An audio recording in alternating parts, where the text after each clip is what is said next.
We are now recording. We are now. All right. Is Drew still yet to make his cup of tea? Yeah, yes, he can go and get that. That will take. It's that will bubbling take away seconds. there. Don't worry It'll about be that. ready. Yeah. All right. I'm cool. sure we can. What brand of tea are you on today? Actually, you can. That's. Am I? Is it constantly? No. I can just. It's fine. It's Okay. fine. I'll tell you when I get back from making it. I think it might be the Knightsbridge, but I'm not sure. Knightsbridge. Yeah. It's one of the big red boxes. Well, Knightsbridge is the big red box if you have caffeinated. I have the big blue box decaffeinated. I do have. He has the caffeinated. caffeinated. I should probably go to decaf, but I always wonder what that would do to your sleep, if it would speed it up, slow it down. yeah, I've always. In fact, since I was an infant, when I was a kid, like a little baby child, like 4 or whatever, I would sprinkle instant coffee on my cereal instead of sugar because I liked it. Fucking hell. So I've been caffeinated since I was a baby. Basically. I get spoiled. Yeah, I can't say I've ever done that, but Decaf Drew. That's the new brand. Decaf. Well, I recently sort of adopted the decaf lifestyle. There you go. Oh, Red Label. Oh, Diplomat Red Label. It's fancy shit. What is it? No. What shop's that Not from? Red Label. Aldi. Ah, right. Okay. No. Last time I was with Red Label, I always found that the bags broke too readily. All right. No, it's. I can't say I've ever had any particular problems with any tea, but I don't drink much tea and I don't make tea for other people very often. So, No, well, I mean, what do you have in the kitchen? Tetley, I think, because it's just like whatever brand the tiny little shop at the end of the road had, you know. Yeah, I mean, Tetley's fine. Yeah, Tetley's yeah, a solid brand. Yeah. I never used to like Tetley. I used to like PG, but PG seems to have gone to shit, and Tetley's got good. No, I'm sure it's Tetley. It's whatever. I was just saying, Tetley's it's just whatever brand was in the little shop, you know. Yeah. But they're quite expensive when you've got the likes of Knightsbridge, which are like 90% as good.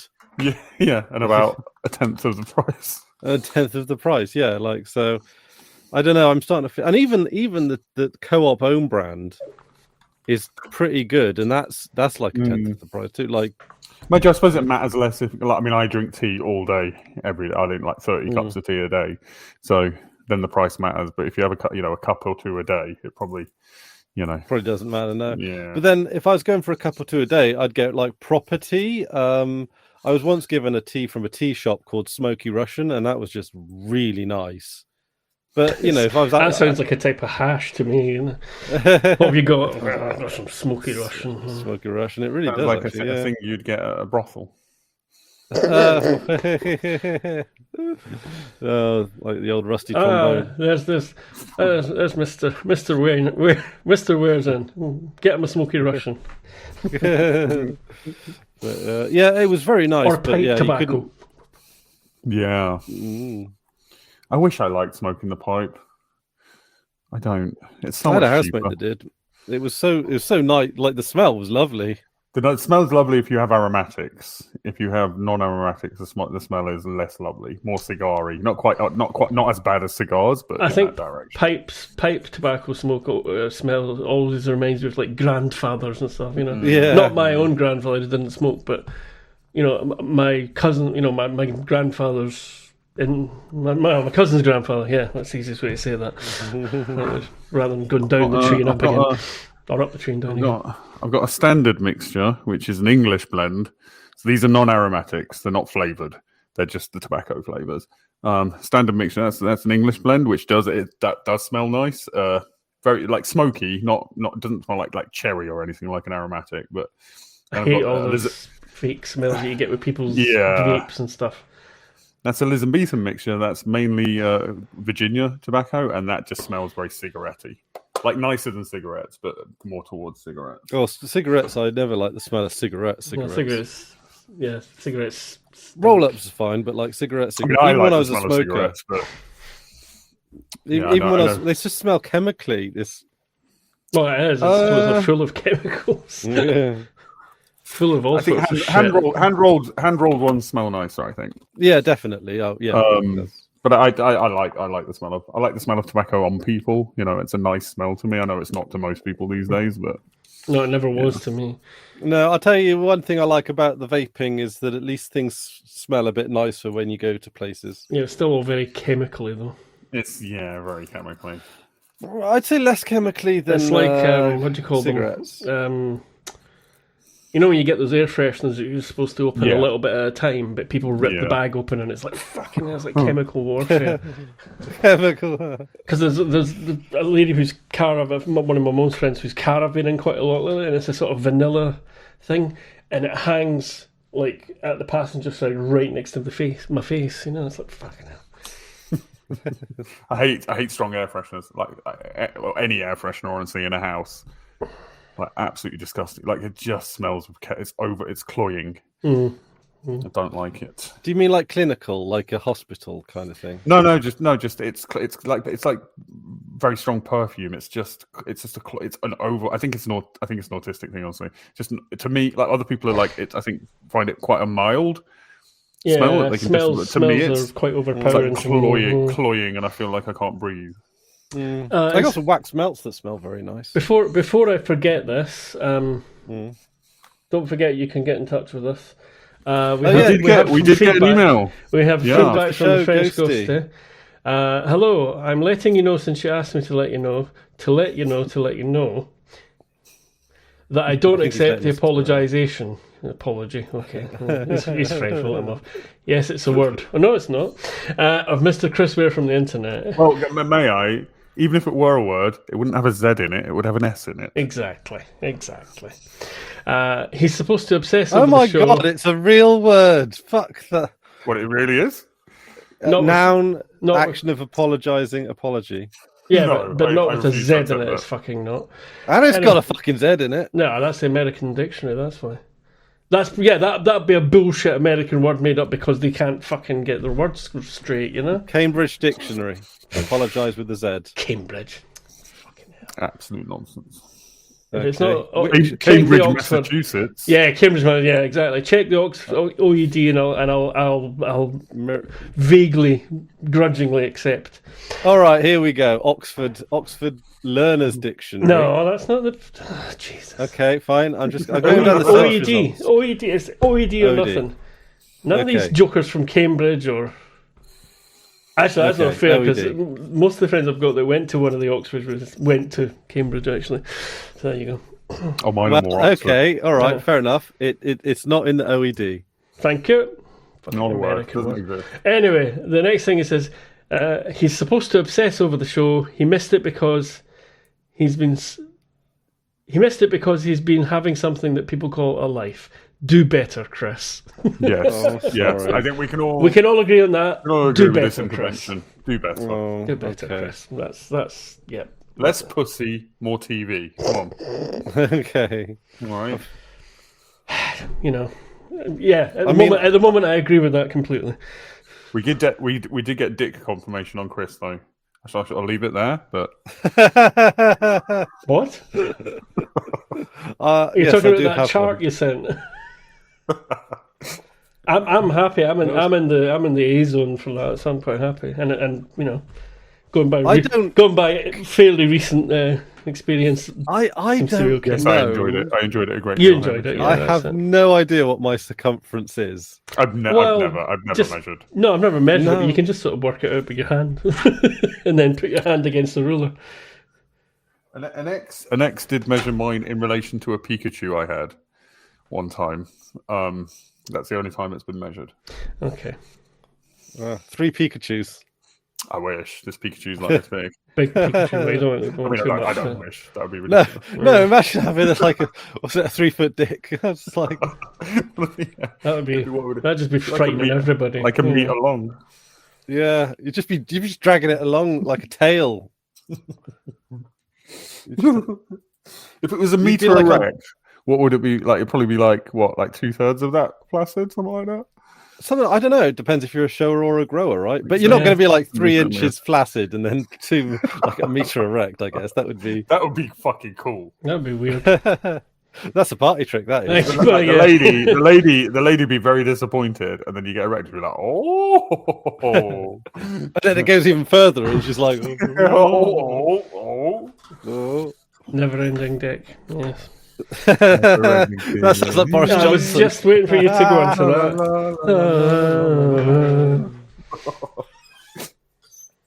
that. Hey, So- I did receive a private communique from Ghosty as well. All right. Too much politics in the last one, apparently. Right. Okay. Or too much. He said too much American politics. I thought it was mainly British, but I thought it was mainly British. Yeah. But we did. It was bring like, well, I mean, we if did it have was some American politics. So that's too much. Yeah.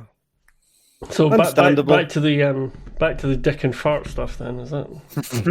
Hang on, I need a light because it's the light outside is just. yeah, It's sort you a- out, it's a- Hamish. It's for fuck's sake, come on. unpredictable, so I need something with a bit more. It's a dark time of year. Yeah, yes, it is.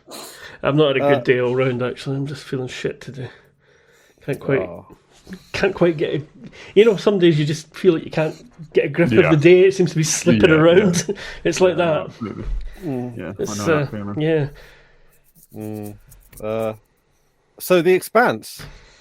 Well, you reckon there's not much to this episode? You said, yeah. It's just I agree with that. Yeah, I agree with slugs. it as well. But Killer slugs. oh, they've come into it this right because I haven't seen this. I've seen the next couple of episodes enough to remember that in detail. But the where's the thing? So the thing to think about is, why is Holden immune to the slug-based infection? No, Do you have a Chris theory about that? No, wait a minute. This is a different thing. What? The slugs, Oh, the slugs and the eye thing and are the different. eyes. Yeah. Oh, right, yeah. Two yeah. different. They, Okay, they might be they're both related. They might be related green. biochemically, but He's immune to the eye fungus. Do you have a theory as to why Holden is immune to the eye fungus? Oh, I wish I did. I thought that's what your theory was going to be. No, there's presumably a reason. Is it just coincidence? Has he just not been? There is a those reason. people? Mild spoiler, it's not a very exciting reason. Yeah, Oh, It's nothing. Yeah, don't get your hopes up about that one. yeah. I think this setup of they're down in a dark place, Hmm. they're going blind, and there's neurotoxin slugs. I think that is a great setup for like a horror sci-fi episode. That they really don't deliver on. Yeah, they just don't.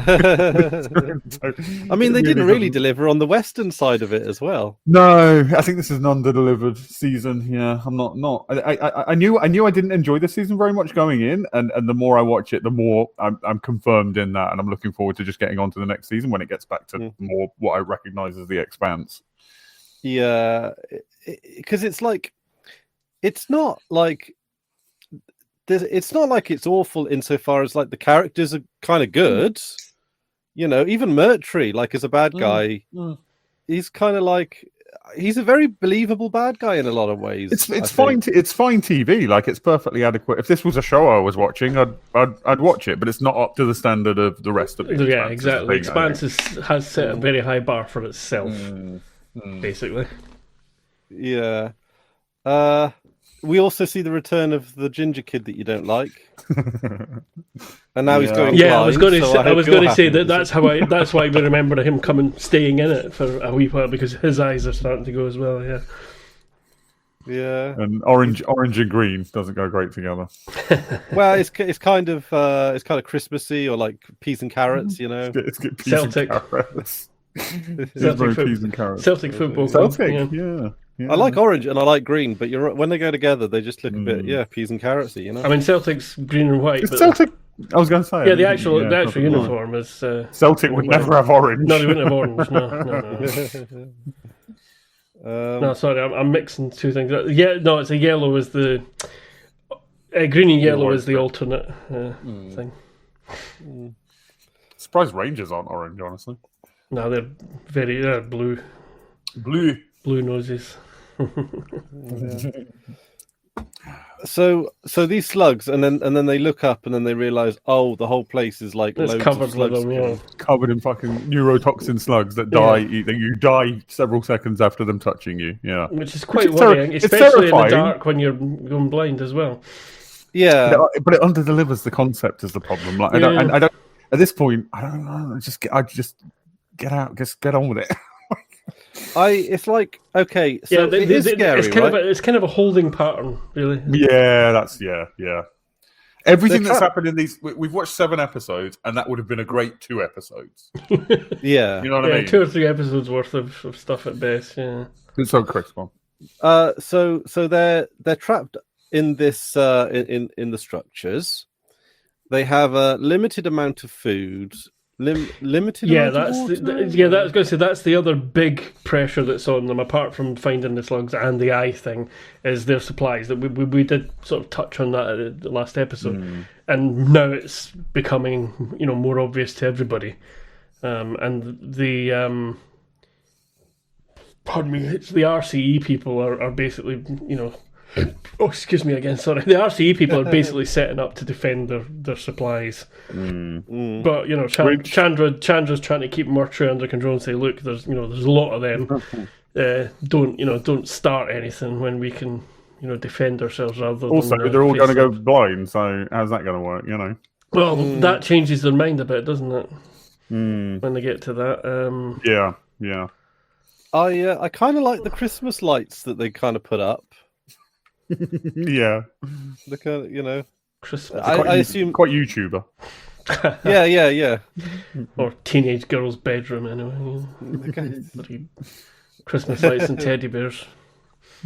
Well, they're quite Are you nice. trying to give us a picture, or? I could give you a picture. I was waiting for you to put it in your background. You see, because that's what you usually do when you've said something like that. Oh, okay. Well, I did have that phone. You did. Yep. See. Oh, well. Okay. All right. I shall not disappoint. Well, there we go. Yeah, they're pretty cool. Yeah. Quite dare sexy. Yeah. Not at all like a teenager's bedroom. No, actually, no. Well, no, Christmas lights no. are though. No, you said Christmas lights, and then he said YouTuber, and I said, well, Christmas lights is more like teenage girl's bedroom. More like 1980s concept interior design. Yeah, it is a bit. Yeah. But light tubing, I suppose. Is what it is. I suppose so. Murtry started to become a little bit more humanitarianly minded when he started to become infected with exactly. Yeah, once he realised everybody was getting the same thing, it's like wait a minute. we did learn something of Murtry's motivations this episode, which is kind of interesting. Go on. The structures that they're in or something like that would be worth billions to. Yeah, basically, if he manages to get the belters off there, he's getting a 1% cut of everything that goes out of there, which would be potentially billions. Yeah, but I mean, I assume some inflation has happened, so billions there in that world is probably a couple of hundred in our world. He said it like billions, like it's our billions, yeah.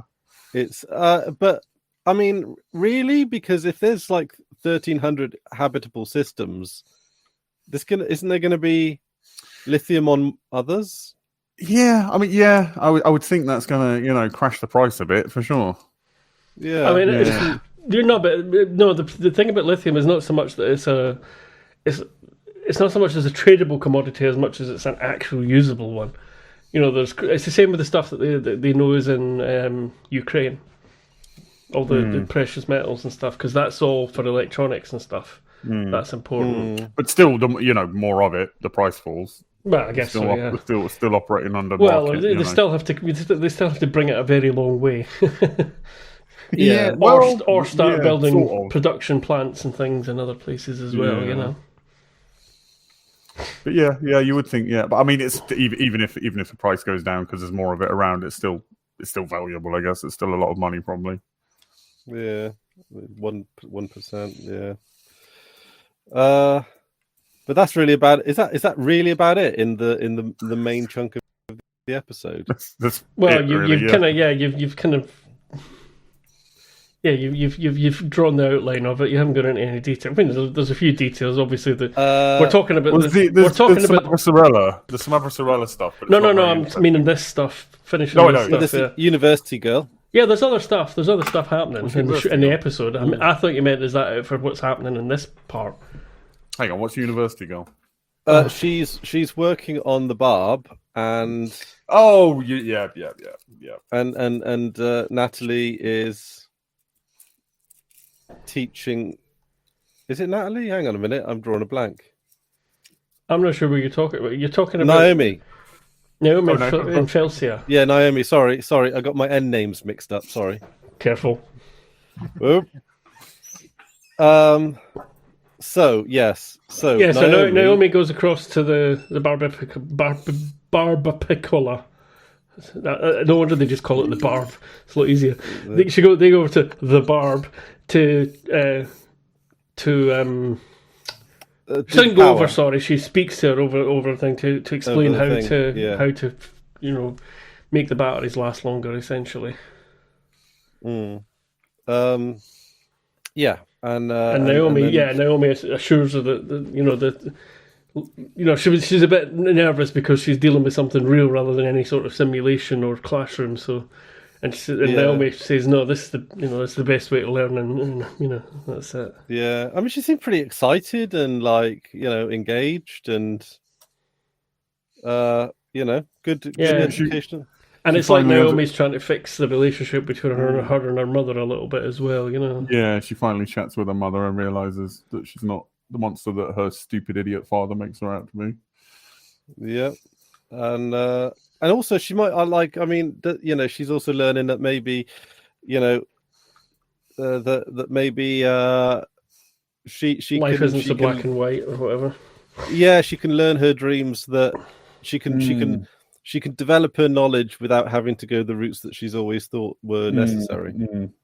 She could stay on Ellis and still learn how to be just like Naomi, who is, to be fair, one of the best engineers in the belt. Yeah, exactly. Well, as far as we know, we've got a very limited sample. I mean, she's on the Medina Medina Station. That's true. Yeah, that's true. She was very rugged. If she could have been replaced, they probably would have. Yeah, that's fair. Yeah. I'll take that. Yeah. Mm-hmm. Yeah. Yeah. I was going to say something. I forgot. Oh, I did have something to say. So one of the ships is called the Pazuzu. Yeah. Is that baby talk too, Drew? That's not baby talk. Pazuza. That is. It's a Pazuza. Oh well, Pazuzu, which I looked up, is a Babylonian and Assyrian sort of demonic god figure who has a sort of dog-like head, not really a dog head, but doggish, wings, and a penis with a snake's head. Does that snake's head have unusual? Sentience? What? He's just describing Peanut. Yeah, hang on. So does the snake have its own personality? Is it a wise-cracking penis snake? We'll assume cracking. Yeah. Hey, what am I doing down here? Let me out for air, will you? But it's just my fault.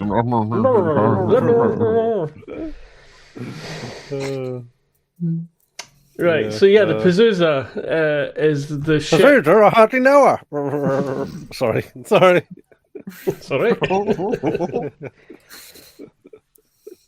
So the Pazuza is the ship that they think Marco is on, and I mean, it seems to me I'm with I'm more with I think it's Kamina which one of them is it?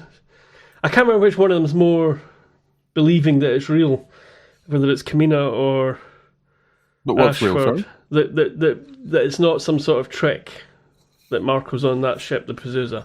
Oh, I see. Yeah. I think it looks too obvious, and one of the two of them says it doesn't seem a bit too obvious, and it's like I think it's Kamina that says that, and then Ashford says, this is the last episode, Ashford says everybody makes a mistake eventually, but it is almost like he's mugging at the camera in the background, which makes me think, is he just video shopped, whatever the equivalent of photoshopping for videos is, video shopped himself into the background and or something,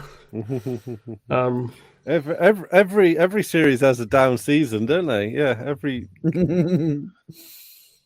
everyone makes mistakes. Everybody must. I don't I kind of want to be engaged in the Marco thing, but it's like, are they going to get him? Are they not going to get him? What's he going to do? Well, a lot in this season should the being blind with neurotoxin slugs. That should be exciting. The stuff happening in orbit where they could all Questions Planet, that should be exciting, but none of it feels exciting. The Marco stuff, none of it. We don't really know. We've met Marco once, but that I don't think that scene did a very good job. If we're supposed to be fearful of what he might do, it doesn't really deliver that because he just comes across as like a bit of a rogue, like a pirate, like a Robin Hood, charismatic. We've got the Naomi stuff. Like we know things that Naomi's told us about him. Yeah, but even that isn't like it's not the most damning stuff in the world. I don't feel like I have a huge reason to care enormously about Marco. Well, he did attack Earth. We've seen that. But so did the Black Sky. True. I mean, he only blew up. He only blew up like a satellite station or whatever. No, he was aiming a ship at Earth's early warning system. Yeah. Which is quite important. Yeah. Because that's how they know that, ships or asteroids or comets or whatever are coming towards the planet. It's the planetary defense. I mean, it pales in comparison to what the Indians have done to the Belters. I'm not saying it didn't, but I mean, this is the thing: is we do have a lot of sympathy for the Belt anyway. Throughout the show, you get to see more of it. But my point is more that this stuff should be exciting and isn't. Yeah, it should be. Season. There's a lot there that should. In previous seasons, like when the Behemoth was coming at Eros, that was exciting. It was really exciting to watch. I was invested, cared about the characters. It's very flat in comparison. I don't know what it is. Somebody who knows about production or editing or whatever might have a better way of explaining it all. But all the stakes are high, but we don't. We're not, I think we're describing it because you kind of have to make you're sort of describing it to yourself to mark out the path of what's actually going on rather than feeling it and noticing it for yourself, which is what we did previously. The show would tell us what was going on rather than us having to interpret what's going on, and build it in for ourselves from a bit of dialogue. I think that's maybe it. There's maybe too much dialogue. And the action is kind of... Oh, no, it's not even the balance. I can't put my finger on it. It's not so much the dialogue per se, but it does feel like this season is more of a character piece. And it's like a little bit like... It's not interestingly so, though. Like, the first season was that, but it was interestingly so. But Game of Thrones did this a little bit, where it's just like they made the show about the characters, not about... that was the plot, and I feel like with Avasarala, this isn't about the consequences of the election. This is about her winning the election. This isn't about what they're doing to down the mine shaft or whatever. This is about just how they're going to overcome their interpersonal differences, and then the end will just happen. Two things. First, I said last episode, I think part of it is it's too much in one place. It's too much on the planet, and therefore the planet stuff is going too slowly, and we haven't got the other stuff to be interested in so much. And also, Avasarala is like a different character than in previous seasons. Yeah. It's like a dumber version of Avasarala. It's like a more stereotypical politician version of... She's become President Man. She's become President Man, and maybe that's partly a commentary on The Office, but I think maybe we could give them that as a as an out. But like she grew and developed as a character. Like she learned about the Belters. She learned we're all in it together. And now she seems to have reverted. And now she's forgotten all that. And we're getting and her scenes are very much like not West Wing, because West Wing's got its problems, but like the dumber shows that tried to be the West Wing. It's that kind of political, like the political, the campaign managers have come in, and I'm a different kind of politician, and I'm going to run things my way. It's that very cliched kind of political drama stuff, which is dumb. It's dumb by the standards of the show, I think. Yeah. Also, what I find to be a bit like her husband brings them in for some reason, as if he would know the best people to hire. Yeah, the husband is a completely different character to previous. I mean, the actor's changed. Yeah, the character's different as well. Yeah, the character's complet's changed. He doesn't seem to have the same warmth or anything. He seems like he seems like a politician. Well, in previous seasons, he was like a house husband. Yeah. Essentially, he took care of the kids. He was the more the more warm, maternalistic more grounded, kind of yeah. And in this, he's a hard-nosed lecturer, obviously got political something, and then there's a scene where he brought in these experts. She gets pissed off with the experts. He just very quickly turns to, well, I'm leaving then. In a kind of weird, like, I don't know. I don't know. It just feels weird. It feels like they've got a lot of space to do a lot of the things they're trying to do, but they're not using the space very well. They're rushing everything. They're dawdling about for ages and then going, oh shit, we've got to resolve this little point. And then, like you say, he just suddenly turns round. And I feel like they could have given us more time on the Avasarala stuff to let it breathe a bit. Well, the Avasarala stuff, how about throw away all this campaign bullshit, like have that in the background, and then have conversations between Holden and Avasarala talking about them, like but they can't because of the distance. I know, but like find a way. It could even be asynchronous. Yeah, but, just have his message come in and her and then we could care more about what Holden's, because I don't really get a sense we know what Holden's. He's very sort of changeable this season. He makes decisions on a whim. Yeah, I was just going to say that. That's exactly what I was going to say. It's like he's flying by the seat of his pants. But not in a fun way. Just not in the way that he used to. Very arbitrary. Yeah. Not in a reaction to the situation way, where he reacted according to his personality mixed with the situation. Yeah. But instead, it's like he's just reacting to every event without being like entirely. Like when he fires the missile at the thing that's moving. Like that's an option, but he just immediately goes to that and does it. Yeah, there's no. Which seems odd. But what's the problem I think is with this, especially with the Holden stuff, is there was always a 4-way conversation with the crew, and that's having them split up and working as in groups of 1 or 2 with other people and not the Rocinante crew working together. It's okay, sometimes him and Amos are together like they are at the camp and everything. Sometimes Naomi and Alex are together, and but it seems like everything else they're doing, almost everything they're doing is away from the Rocinante crew entirely. And he's just giving orders, or they're just presenting solutions to a problem, to but there have been discussing it, and there's been situations like that before, like for example when they're on Eros and stuff, and it didn't. I think just everybody feels out of character in this season. Yeah, it's like they've taken the whole thing and it's like I was talking about earlier about this day. I'm having a bad day because it feels like I just can't quite get a grip on it, and that's what this whole series 4 feels like. Is like they're right around the edges of what the Expanse is, but they're not quite. They're not quite getting the. It's like the gears are slipping a bit every so often. You're not. It's not meshed together and working the way it does normally, and it's weird. It's really it's quite unsettling in a way because you're like, oh my god.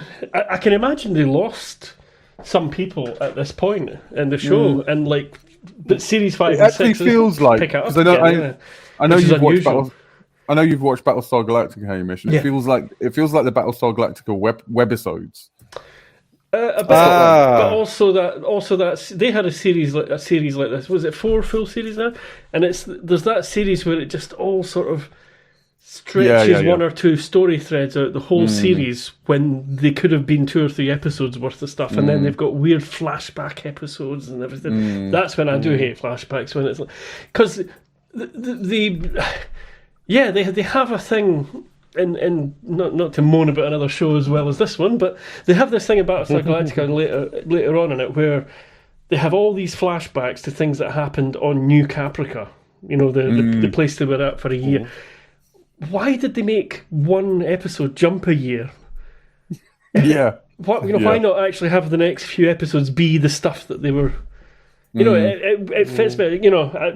Again, I think, Chris, have you seen all the Battlestar Galactica, the new series? No. Right, I think you would lose the interest in it because that's they massively overuse flashbacks at that point. But it's new stuff. It's but.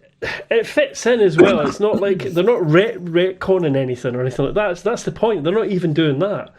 or explaining things that you would be wondering about. They're just like filling out the story that they could have put at the beginning of that series instead of. I mean, that was one of those shows like Lost where they had no idea where they were going with it, and they just sort of winged it. The ending is not super satisfying, but it's actually. I actually it again, like the ending, but I get why people don't. Yeah, watching it again, I've kind of rewatching it. I've kind of been. I've not had as harsh an opinion on some of those episodes we've talked about. There's other things that happen as well. And it's like, okay, it's not as bad as I thought.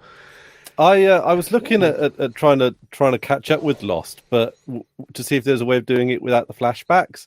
And apparently, there's a fan-made re-edit called Chronologically Lost that puts the entire show in chronological order, and you can just start at where the show chronologically begins on the island, and then just watch just the island bits. Yeah, that show just shat on its audience. It just did. It did. There's no way that show can. No. Do you know? But the thing is, the show's quite old, and people still talk about it. Although they admittedly talk about how much it shat itself. Yeah, but I think they probably remember things being better than they were, because there's stuff like the monsters, the polar bear monster thing that just disappears and is bullshit. There's the stuff about the numbers thing, which comes, they just drag that out and drag it out and drag it, and he's like, oh, for fuck's sake.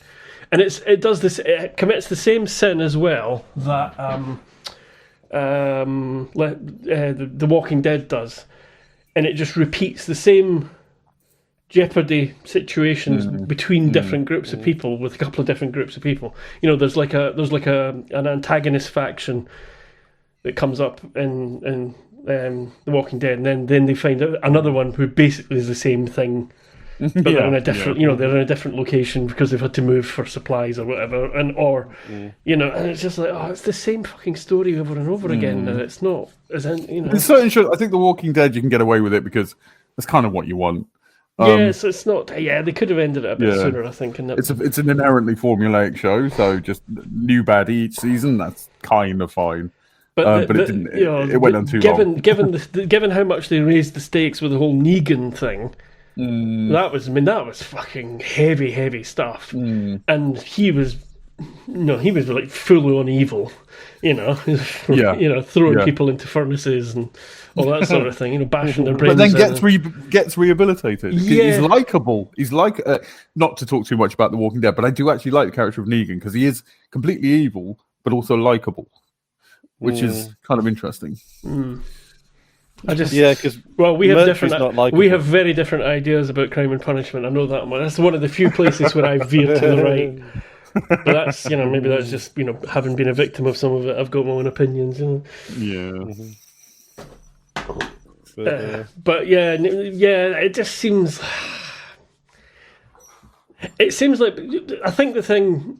This might go for quite a few shows, actually. I'll stick to The Walking Dead as an example, but it might go for quite a few shows. Is when they build up a bigger and bigger ensemble cast. It seems like they don't have the space or the continuity happening with all the characters. So some people are just left flapping around. And then they've got to come back into it with some sort of reaction to Negan's now one of us and wandering about with us. And it's like, what? The last time I saw him, he was a fucking sadistic murderer. It's like, and there's that example. But I think other plot lines and other characters could apply to that from other shows where they've built a bigger and bigger cast over time. And people come back to it that's been out of it for a while, and suddenly they've which usually The Expanse does well because it's got its core cast, and then you get per season you get a couple of extra characters and you follow them, but they only last a season or two usually. They do it well. Yeah, they do it well, and they don't leave people flapping. Whereas this season they haven't really done it very well. I think they've got too few focus characters this season. Maybe. Well, they've just thrown in a lot of what are clearly season specific characters. Murtry and Martin are the sort of and obvious Dr. Lady. ones. Yeah, well, yeah, and the other people around those two situations, you know. But really, in terms of focus characters, really, you got little bits with Abbatarella, but they're minor. Really, you've got Holden and you've got Bobby, and that's it. Yeah. Two There's not a lot, focus characters. Yeah, because like even Amos is sort of hanging about, isn't he? Yeah, they've woefully underused Amos this series. Yeah, He's and I got was some thinking good about funnies and things, and character-wise, he's still had a few, you know, a bit of growth and change. And you know, I mean, he's still great when he's on screen because he's always great. He is but great, it's yeah. just But they're nobody just not using him really. It's a very nothingy. It's a very nothingy season, and even the stuff that should feel exciting doesn't. Yeah, as we said, I mean, you're now, you've just had a planet basically half blow up on you. You're inside an alien structure taking shelter. You've got this should be so much more interesting. You've got some weird disease affecting your eyes. You're running out of supplies. You're two disparate groups of people trapped together. You've got this neurotoxin slug thing. You know, there's so much there. Yeah. It's like they're just throwing so much in there without building any of it up. And also the pacing of it, I think, is weird. Like there's huge expenses of nothing happening, and then here's some really exciting stuff, and it's like, oh wait, what? I've got to wake up for the exciting stuff, but I'm not invested because you're not really built it up. Yeah, it's not built it up the same way. Yeah. Also, if you think about Eros, for example, you mentioned the Eros incident as an example of previous series where it does do it well, and that does build up because you see what happens on Eros, you see everybody's reactions to what's happening on Eros. And you have slow episodes building up to it, but they do build it up. But they do. They're setting the stage. Yeah, they're not. Whereas the slugs came out of nowhere. It's just we could have had more time to do that. Also, there's slugs. Yeah, we could have more time to do that. It's like what they do normally is they build like little bricks up of a bit of a story thread, and you get something like a little apex.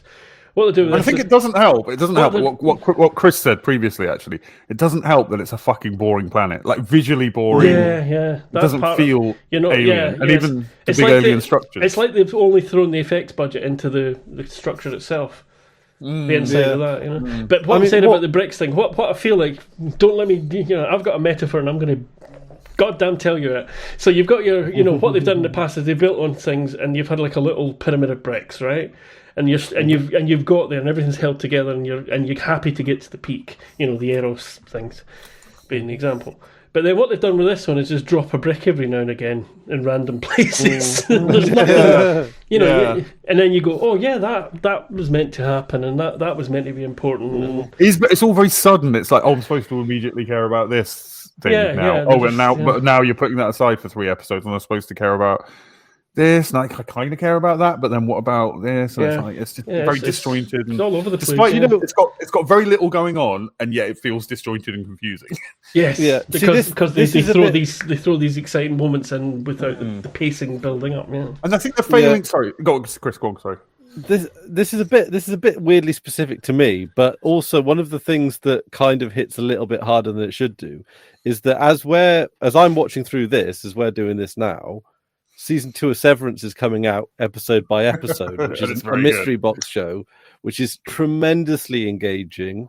I need to start season 2 of that. You have got to get into season 2. I'm going to wait till it's more done. I've only just started. What's the one you said, Drew? Succession. Succession. Yeah. See, I wonder if I was thinking last night that might be a good one for us to do because there's only 4 series of it. I've not seen it apart from the first episode. Yeah, and I could all the way through that episode. I was thinking this is the kind of show that we could discuss on a space. I'm up for doing Succession next. Yeah, Chris. Okay, I guess. Have you seen it? 4 seasons. I haven't seen it. Oh, yeah. Well, so 2 of us haven't seen it. I think it would lend itself to this kind of show. Yeah. Just as we're having virgins coming through. Pardon? 2 space virgins coming through. Well, that's Did I tell you? Did you tell you where that came from? Yeah. Hang on a minute. You did tell me where it came from. I couldn't remember if I had or not. Yeah. What's it from? Is it? That. Yeah, I remember. Shit. No. What was it? Deep Space Nine or something? No, it's from Alien. That's the one. Romulus. Romulus. Yeah. But no, I think what they're failing to do, it's just sort of clicked for me. In previous seasons, even in season 1, which is, I think, the first half of season 1 is very slow. But you care about stuff because you're seeing it through not just Miller's eyes, but his emotional response to things.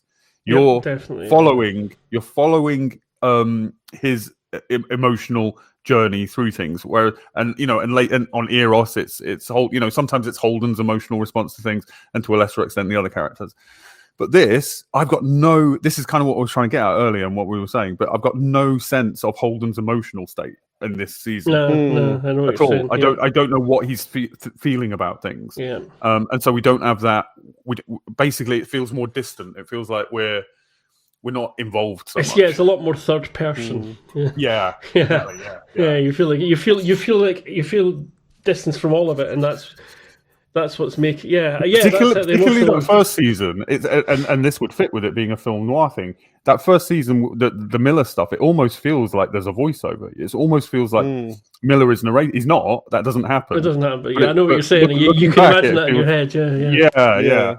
But that's also how good Tom Jane as an actor is. He really nails that. But that applies to the other character stuff though as well. Oh yeah, the other characters and actors are good. Yeah. But this season, I don't know what anybody thinks about. Yeah, Murtry's. I mean, you say that you think Murtry's a not bad character, but I don't think he is. I think he's a bit too. I don't know. I almost, to be honest, every other episode I seem to flip my opinion on him, to be honest, because sometimes he just comes across as I'm just going to be evil for the sake of being evil. Yeah. I'm the bad guy of the week, that kind of thing. Yeah. But then on the other hand, I think he has a engaging enough screen presence that I sometimes overlook it. Yeah, that's Burn Gorman. That's what I'm saying. That's Burn Gorman being a good actor that they brought in to do it. But I don't think they've given him a very rounded picture of who the character should be to start with, and he's just reading it as he sees the episode. As you know, I think the character, in terms of the writing of the character, I think is just a bit all over the place each episode to episode. It's he's convenient for what the situation requires almost, and it's not. Usually that's nuanced because moment to moment, sometimes he's a little bit sympathetic or empathetic, and other moments he's very cold and evil essentially, and with other characters that you can see why that is the case moment to moment. With him it just seems very flip a coin, he's a dick, flip a coin, he's arbitrary what he's going to do next. I don't know, he's a dick all the time, isn't he? The only time when he's okay is when when it's self-interest. There's been moments when he seemed to have a little bit of, and his relationship with woman Amos's girlfriend, you can see some humanity in that. Yeah, they've obviously come through a lot together, and he's saved her life in the past, and he trusts her above all the rest of them, I think. She's and he's obviously worried. He's worried about her closeness to Amos and all that kind of stuff. That's the only. He's never been like relatable or anything. Yeah, that's the only human. That's the only human side of him we've seen. Really, is that it's one of his best friends has got somebody from an opposing side, if you like, relationship. I suppose being very generous to him. He did sort of, he's arriving at this planet and immediately gets blown up. Yeah, there is. That would make you a bit grumpy. Of that to think. I think that, and that would have been more interesting because the problem with that is when they're coming down before they get blown up, he's a dick already. He's like, we're gonna steal all this shit from him. I think if he'd been nicer during that bit, and then he gets blown up, and that makes him pissed off and hates the Belters, that would have been way more interesting. Given you a bit of what's the word I'm looking for? Sympathy, empathy. Giving you would see where the impetus for his actions came from, as it were, but. Yeah, but also he's a bit too cartoon villain. Really. He is, and even the bit where the thing is that's a way because Burn Gorman doesn't do that kind of acting. He does the extreme parts of it really well, but when he does a character, he does those kind of characters a lot. But he's not a cartoon villain sort of actor. So I think that's what's wrong. Is some of it is not what he wants to be doing, and there's not enough dialogue or enough direction or something, or the dialogue's not quite right, and he's just. And I will say, jump in if you think this is too spoilery. Jump in and shut me down. But while I much prefer the next couple of seasons or however many seasons there are. I think they're great. Yeah. I think the next season for me is almost as good as the really good stuff. But Marco is a villain, and he's cartoony as well. I don't enjoy the Marco stuff. It's not as good as it could be, especially again, given how good the actor is. Because that stuff with with Ashford is fucking brilliant. That is a really good. That's That's one of the best bits there's been of this series. I'm kind of talking. Yeah. I'm looking ahead to what we've I know not what you're seen saying. yet. I know what you're talking about. And Don't say too much. But obviously, I won't say Marcus too much. coming. But again, he feels like he's acting in the wrong show. It's not bad acting or anything, but it seems like he's acting differently to everybody else, and his acting is more comic booky. It's acting for a different show. I think he's better earlier on, especially, and he's build-up episodes like the ones we've had. Yeah, because that bit with Ashwood was great. Yeah, that like was really, really good. Yeah. And again, the actor pulled it off brilliantly, and he gets the sort of, I think that if this series had been more compressed and we'd got from this to the payoff of the story threads that we've got a few story threads, not as many as the other series really, but we've got a couple of story threads from this series that goes right through to the end of the series completely. Including, Marco as a, I don't think it's too much of a spoiler to say that Marco's going to be a big villain at some point. Where they're clearly building him up. They're building him up quite obviously. But if they had gone from the more intense character stuff that he did, like in this series, and had a bit more of that maybe spread throughout the series, I think he doesn't really come into it as a person much, does he? He's a target that they're chasing more than anything else. I think that might have helped actually. Have him be a focus character for this season, and have him be the other third. Yeah, that would have been much better. Yeah, they could have filled in the backstory of what happened with the. I mean, it didn't matter to the audience whether we knew that ship was really destroyed or not. Yeah, we knew. We would know that Drummer and Ashford genuinely believed it was anyway. They believed that part of it, so it doesn't matter. The stuff in this episode where the UN sends like a marine team or whatever, team I thought the thing, like having seen that from Marco's point of view, him setting that up trap and blah, that could have been cool. Because the way you see it in this episode, it's like just jump to it. Because you've not seen a ton of Avasarala. There's not been a ton of build up for this. It's just they send a team and then it's a trap, and you're like, oh, okay. Oh, those Marines are going to die then. Okay, well, that bit could have been so much more exciting. We've got all these ingredients, but they've not cooked them. There you go. I knew I could come up with a simpler metaphor if it's a salad. Salad, yeah. Yeah, but it's a salad with things that shouldn't be served raw. Broccoli salad. Well, that just shouldn't be served at all. I'm going to go for a piss. This is too controversial for me, so I'll sort this out, and I'll be right back. He's obviously he's got strong feelings about broccoli, folks. We shouldn't have upset him. I love broccoli. I quite like broccoli. Do you know broccoli in the air fryer? Kind of nice. No, I don't like broccoli at all. I'm not. I will sometimes use it as an ingredient in something I'm cooking, like just the fluffy bits at the end. But I couldn't. I can't use broccoli as a. I don't like things that. I don't like food that's more than one thing at the same time, and that's why I don't like cauliflower as well. Because cauliflower is amazing. I know, but again, it's probably an autistic thing. It's like a fluffy thing at one end, and then suddenly it's like a rooty thing, and you're like, no, stemmy thing rather, and it's like, no, this is wrong, this is wrong. That's why. What about Brussels sprouts? No, just most of those green things smell like piss to me, and they taste like, what's the word? It tastes wrong to me. Like peas, I had peas today, but there were a kind of peas obviously that I don't normally eat because I had peas with dinner, and I was like, no, I'm not liking these peas. They taste off to me. And I remember something my mum used to do. She used to have one of those like pots where you had two bits on top. So you'd like put hot water on the bottom and steam through the vegetables. And one time she put I think it was broccoli and Brussels sprouts or something on the bottom part and carrots on top.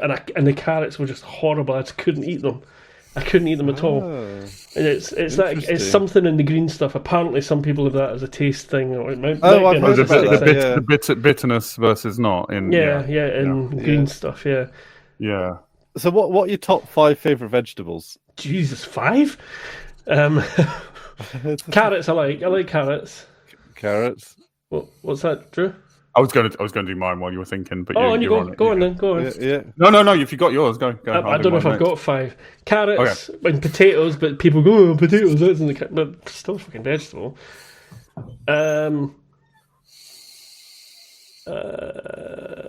Sweet corn. Sweet corn. Oh, sweet corn, yeah, great one. Yeah, I'm not sure I could give you 5. I eat What about- peas, but only that's kind of like I force myself to have something green, and it's the one green thing. If it's the right kind of peas, I can sort of do it. But I usually mix carrots, peas, and sweet corn together. Yeah, I don't think I can come up with a 5th vegetable. So I might struggle for 5, but onions. Onions! Yeah. Oh, fuck! No, I love yeah. onions. Love onions. Perfect. Everything in the alum family, garlic. leeks. No. There's leeks and things I don't like. You don't like leeks? If you go there's that end of the spectrum, I sort of lose it a bit. But onions, garlic, onions, yeah. spinach. I suppose garlic, yeah. Cabbage, asparagus, and Swedes. No, I don't like Swedes. Swedes. Oh, love a Swede. Yeah, the whole root vegetable thing kind of just. I don't like that twang of the root vegetable thing. I can live with carrots are all right, but like you can cook them in a way that probably makes them palatable to me quite easily. But like just as Swedes, I don't like turnips. I like Swedes. Swedes are nicer. They're sweeter and more sort of flavoursome. Whereas turnips, the ones I can't stand. Like celery is love celery. It's like burnt plastic. Like I think I'm just tasting it different to other people because it tastes I think that's what it is with certain things for me. I just because I was saying to Chris the other thing for me is this is almost certainly an autistic thing is the reason I don't like things like broccoli or cauliflower is it's two different things. It's like a fluffy thing and then a stemmy thing, and it's like no, that's not right. So I will actually have the fluffy bits of broccoli, the top bits in soup. Yeah, that's fine. But the actual stemmy bits, I don't like. It feels like that. Does that also apply to cauliflower? Yeah, no, I don't like cauliflower at all. No. I've recently warmed. I never liked cauliflower, but the vegetables that I don't, apart from celery, which is repulsive, the vegetables that I don't like, I try every 6 months. Or I was going to say I might try something. It does change again, over time, and this year or last year. I started liking cauliflower. There's so much you can do with cauliflower, right? So what is interesting to do with cauliflower is you boil the cauliflower. Well, to each their own, but don't lie. So you just give it a bit of a parboil is the cauliflower, and then you cut it up. Stick it on a roasting tray or in the air fryer, and then blast it with paprika and maybe some barbecue type stuff. Give it a good old roasting.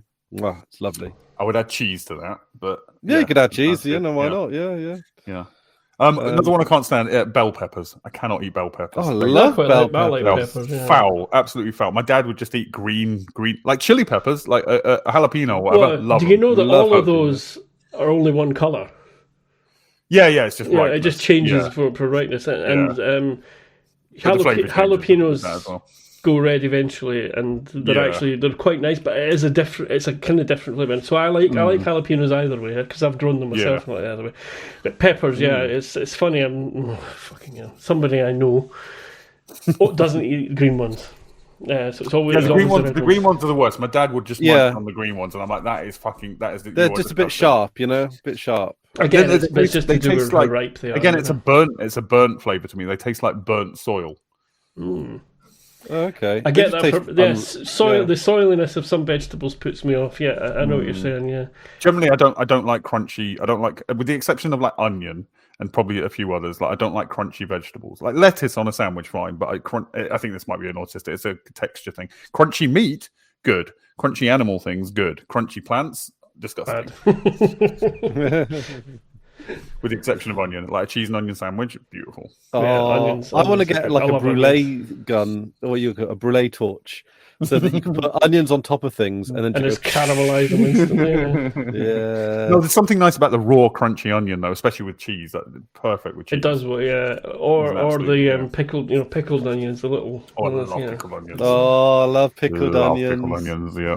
What's your favourite pickled item? Is it pickled onions? Pickled onions, I think. Yeah. Not pickled eggs, or. I like a pickled egg. I like pretty much anything. But they're very dry. They're the outside's very enticing. It's like, and you've got the vinegar in it, and then you bite into it, and it's like it goes all dry suddenly. It's like texture thing. Yeah. I like gherkins. Pickled gherkins. I don't know what was pickled chilies. Yeah, pickled chilies. Gherkins, right? This is funny. because I've been meeting up with various people lately after Mum's death, and some friends have been around and family and stuff. We've been to a few different places to eat, and there was one place where they had gherkins at this, in the salad or whatever, and they were just. I don't know what was different about them. It was still a pickled gherkin, and it was still like sliced the same way and everything, but it was like it was. You know how you get them and they're mushy and they're not nice when they get mushy? Mm-hmm. But when they're really crunchy, they can be a bit harsh. It was like somewhere in between, and it was like these. In between is the best. It's like with these gherkins, they just hit a perfect spot, and I should have asked them what brand they were or something, because it's like fucking what. These are just perfect, Yeah. It was weird. I like pickled beetroot. I like. I don't like beetroot. Beetroot's one of those weird things that I hadn't had for years. It was one of those things that was always around when I was a kid. Yeah, pickled beetroot was dinners. like a condiment on the table and things. School dinners. It was in school dinners. Probably. Yeah. Well, it's so easy to grow here. Like in the apocalypse, pickled beetroot is probably going to be a bit of a lifeline. Yeah. I don't hate it, so I could. Yeah, in an apocalypse situation, I'd eat it, but I'm not a fan. I mean, you could cook it. You could roast it after you've pickled it. I think actually for somebody, because I think I'm generally, as a kid, I didn't like vegetables. Like I was one of those kids who, I don't like. I'd eat some vegetables, but generally speaking, I don't really like vegetables. Yeah, as a kid, yeah. I still generally don't. But I think it's like weirdly, I think it's the more flavoursome ones that I like. The ones that kids that like spinach, cabbage, onions. Those are the ones that I like the most. The ones with more flavour. The ones with, to me, like beetroot doesn't have a ton of flavour. It has an I essence. like it less. And carrots as well. Carrots are quite bland. No, I love carrots. Carrots is if you say to me, I had to out of those vegetables we listed it. I can eat carrots. Potatoes. I couldn't do without potatoes, but carrots. I really do like. It's one of my. But the thing is, the vegetables that I do like are all the ones that really aren't that good for you. Carrots and sweet corn, particularly potatoes. They're not that good for you in comparison to potatoes. Good. Potatoes got a ton of vitamins. Yeah. Not vitamin, but it's a lot of starch as well. Carbs. Carbs. Yeah. That's it. Anyway, what's your favourite vegetable tier list in the? Sorry, my arm is fading out. I've lost my arm. You need to point that way from me. No, the other side. Also, while pissing, I had an right side. I had an Expanse realization while pissing. Would you like it? Go for it. Okay, so this season, right? If you just watch that conversation between Ashford and Marco, and the bit with Ashford, Marco, and Drummer, if you just watch those two scenes, you can skip the rest of this entire season, and nothing changes for the next season. Sadly, true. Nothing else continues on to the next season. I have to be honest. We can't give you spoilers for anything else apart from the Marco stuff from this series. That's this series. Yeah. There's no. Nothing. It is its little own, to no consequence of any of it. Yeah. I do. Well, we're on one thing that I think might be interesting. Well, there's two little charactery bits that I think are worth mentioning. One that I think you would right. Where is it? I'm just trying to get the names right. I kind of want to talk more about vegetables. Should we do a vegetable podcast? Well, no, I was going to say, I don't know if I want to talk to vegetables that much. That's the thing, though. It's like space vegetables. And it's like... No, that's what I was going to talk about. That is actually the bit I did want to talk about. And I've lost the bloody thing. Is it when Alex is trying to cheer up... Is Alex trying to cheer up Lucia? Yes, it is. Yeah, so Lucia's looking at the Rocinante's plants that they've got growing in the hydroponics or whatever. Prax panels, yeah. And that's it, yeah. So you get a call back to Prax because he said it reminded her of Ganymede. And Alex says, oh yeah, it's someone from Ganymede that set all this up for us. And he's gone back to Ganymede to help rebuild. So I thought you'd appreciate the little Prax flashback. Not flashback, reference rather. I do appreciate the Prax reference and the Prax panels. I miss Prax, and do you know what? I was thinking while watching this episode, I really miss Admiral Souther. Well, Souther was dead. He wasn't in it. He wasn't in it that much. He was good though. He was a good character, good actor. He was a great character, really good actor. Yeah, just acted that role. And Spy, to be honest. Yeah, and the Spy as well. Yeah. Spy's cool. Yeah, and But of course, Miller, like to be honest, a little bit of Miller would have probably helped this series. I agree. Yeah. I mean, I don't even remember, but I assume he's just not showing up for story reasons right now. Yes. I guess so. Is that? It's very regular. Is he sleep? Is he sleep? Yeah.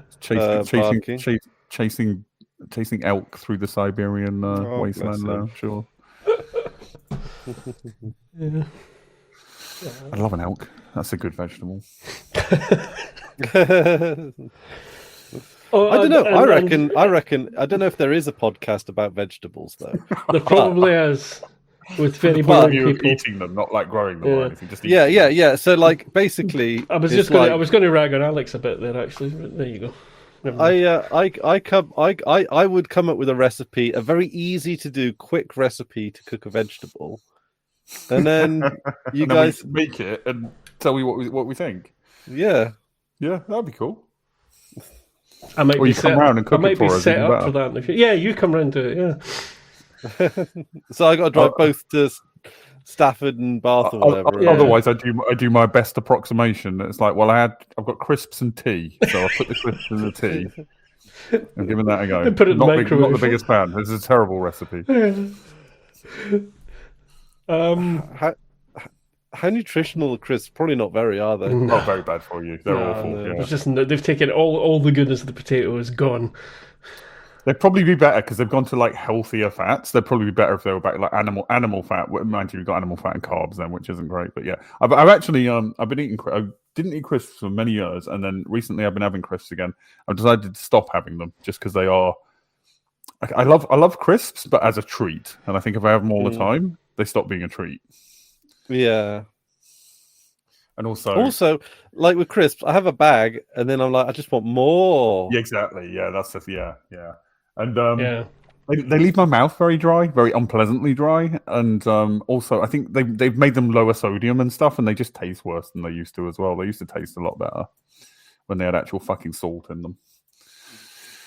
I'm just thinking about this episode and how much stuff there is about Marco that they just don't push properly. And that's why, they could have been doing so much more. As you say, having the third.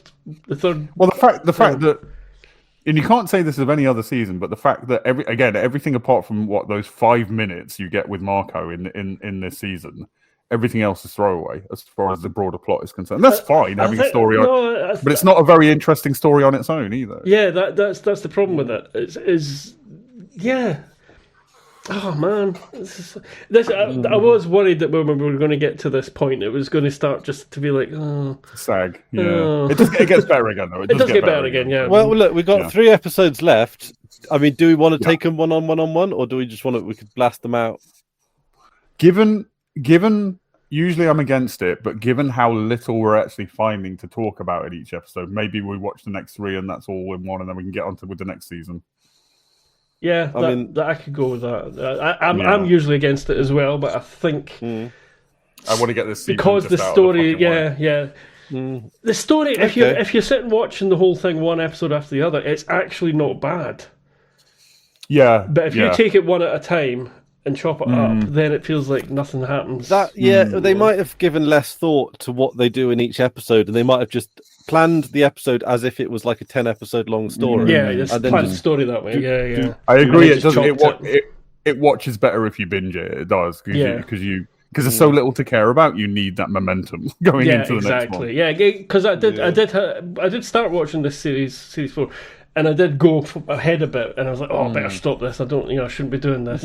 But it is more interesting that way. It's better to watch that way. For example, from the end of 2 episodes ago, we got the island exploding. I mean, this exciting stuff happens in it. It's like fucking hell, an island's just exploded. There's a huge weather front coming around the whole planet. There's so much excitement. But also, if you take a wee break in it for 5 minutes and then slow the episode down again, it just doesn't work. One thing about this that I think is absolutely really missed a trick, like really, really missed a trick, is with Avasarala and the election. How exciting they could have made that, because it seems could have done like, so much more with that as well. Yeah, it seems like that every could have been the Avasarala third scene, part as well. That could have been the third part. Like, It's not. It's a sort of background. The way that they do it is Avasarala does something, the news reacts, she reacts to the news. Next bit. Yeah, it's also on top of that. That's exactly right. But on top of that, it's also very, like I say, very sort of superficial. Like the barest minimum you can get away with and call it political drama. Like, your advisors are trying to make you the cardboard cutout politician, but you've got personality. Oh, okay, yeah. She should be up there doing stump speeches, like hear a few of those. You know, she should be like doing a John Prescott, getting some scraps. You know, like. Maybe milkshakes thrown at her. Thrown at her, some actual more like loose women TV interview kind of stuff. She should go on Oprah, or whatever the equivalent of Oprah is. Go on Oprah. Yeah, loose women is our equivalent of Oprah, isn't it? Well, over in the space equivalent. I meant the space equivalent in the future. Equivalent. The future. Space right, yeah. Space Oprah. Like it would be Opiera. No. That was horrible. Yeah. We could see her in proper debates rather than just the posturing ones, Yeah. Well, the debate was probably the high point of what. Yeah, the debate was actually vaguely interesting. Yeah, great, but it was better than the rest. Yeah, which all feels very. Because it was actually their two personalities coming out. Yeah, instead of just like showing without, showing but not telling sort of thing. But also, like, I would like to see more of the opponent as well. Like, what's her name again? Nancy Gow, like she seemed kind of interesting and cool. Yeah, like I'd love to have seen. But that again, this is much like the other story threads and the exciting action pieces and stuff. The fact that we think she's one thing and she turns out to have an answer for it all. At the debate before the emergency shuts the debate down. There's lots of things there, and it's like they've put it all together in a weird way. This series, they've had all the bits there, but they've just not. Do you think they had to write it in a hurry or something?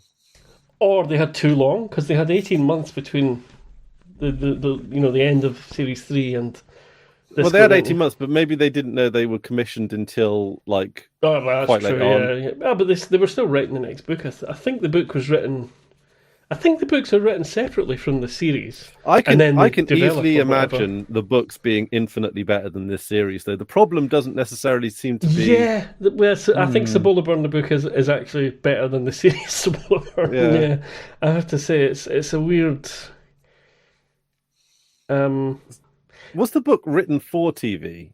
No, they don't write the books like that. They write the books as the books. And then the two guys that write the books don't control the entire writers' room for the TV thing. They've learned about TV writing as they've gone on. Basically, they still write the books the way they wrote them as individual books, and then they've got a big writers' room, and they trust certain people to do certain things, to take them, like amalgamating characters or bringing a character in earlier and making them have parts of other stuff, other storylines or whatever.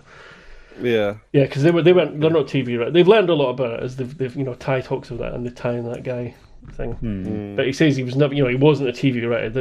They weren't intending to write the TV show at all. But obviously they learned more about it and got more involved with the production as it went on and stuff. Yeah, but the hang on. How many books? Huh? The fifth novel in the Expanse series is Nemesis Games. And Gods of Risk is a novella. Yeah, so they do shorter stories in between as well as the main books. And this... I mean, they've always done that, so it's not even how they've done it. Because, the previous series... did story threads centered around one book or whatever, and had little extra bits from the novellas. Because like some of the background character stuff, like the events that get talked about but never shown in the series, like battles and things like that. They talk about like who was it that had? Oh God, was it?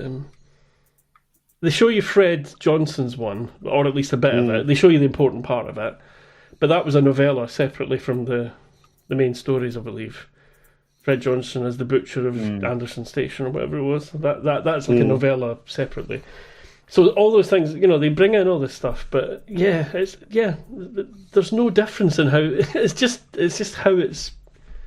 I don't know if it's how it's edited, how it's paced, how it's. I think like what it feels like is like they wanted like a reset between what's gone before and what's coming next, like a season that was away from everything. And I keep going back to the first season.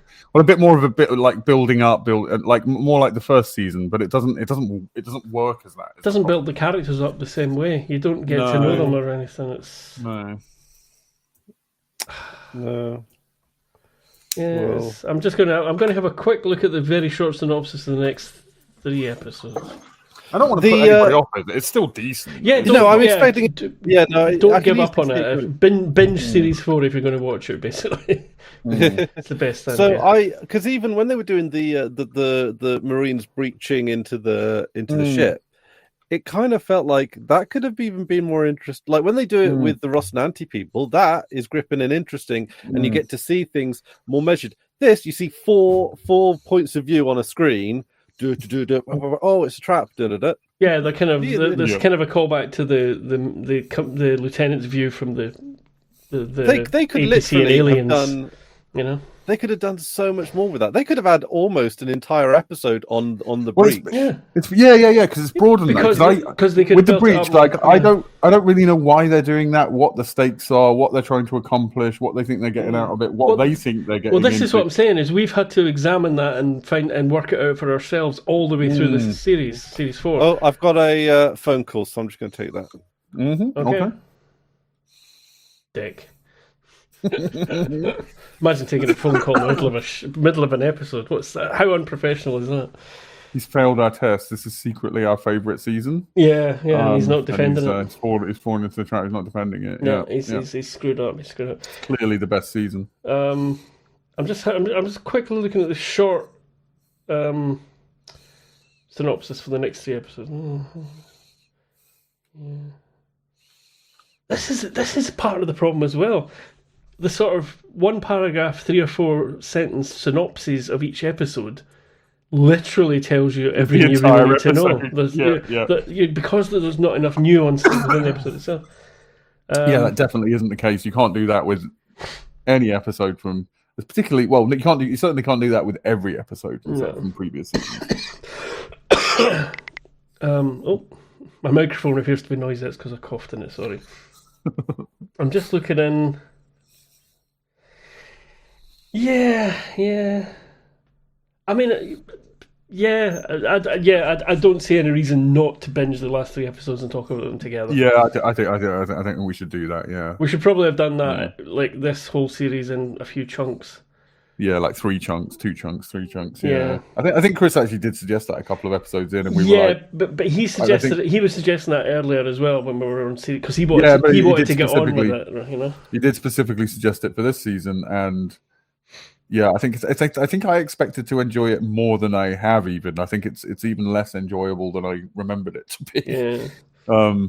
Particularly, like you say, watching it punctuated. I think I've always binged it before, which does improve it. Which makes it slightly better, yeah. Because it is about, feels a little, you get a little bit of momentum again.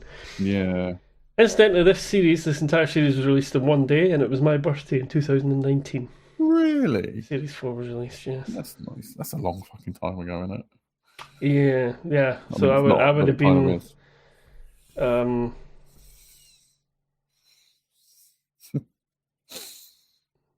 I'd still be in my 40s, basically.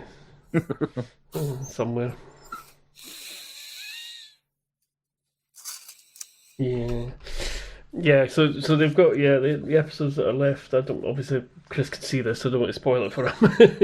But there's not a ton to spoil in this season. I mean, it's not like the goodies are going to win. Yeah, you know the goodies are going to win, and you know that.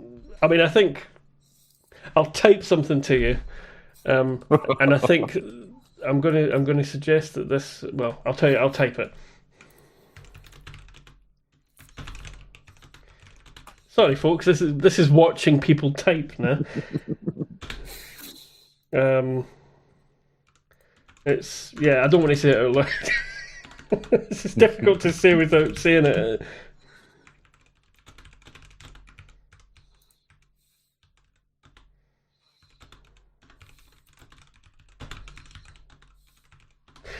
See if that makes sense to you. I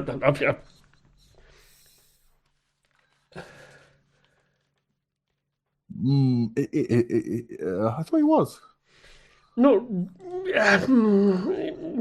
I mean, well, sort of. Yeah. I think it's a bit of an anticlimax. It's unsatisfying. Unsatisfying. Well, that's it. We're talking about the resolution with Murphy. I think that's fine. True. Yeah. Murtry. But I don't want the bit that I suggested is what I didn't want to say out loud for Chris in case he heard it when he watched the video. Part of the problem with Murtry, and I'm aware Chris is back, so that's fine. Part of the problem with Murtry is I don't really care. I don't. He's a hateable character, but I don't care about the situation enough to hate him. I don't really care whether he gets his comeuppance or not. It's not. This is a side story. This is not the stuff I'm interested in. No. And also, especially off the back of 1,300 new habitable worlds, and this is the most exciting. Exactly, yeah. This is why the next series. Quarry. This is why the next series really makes up for it because without, I'm not going to spoil or anything, but the next series features more. There's at least one planet anyway, isn't it? Is it one more planet they go to or something, or is there multiple? I think that might be the next season. No, the next. Is it not? No, the last one is the. I can't tell what you're mouthing. Hang on. Right, let's make sure. Or maybe I'm wrong then. I thought the next season was.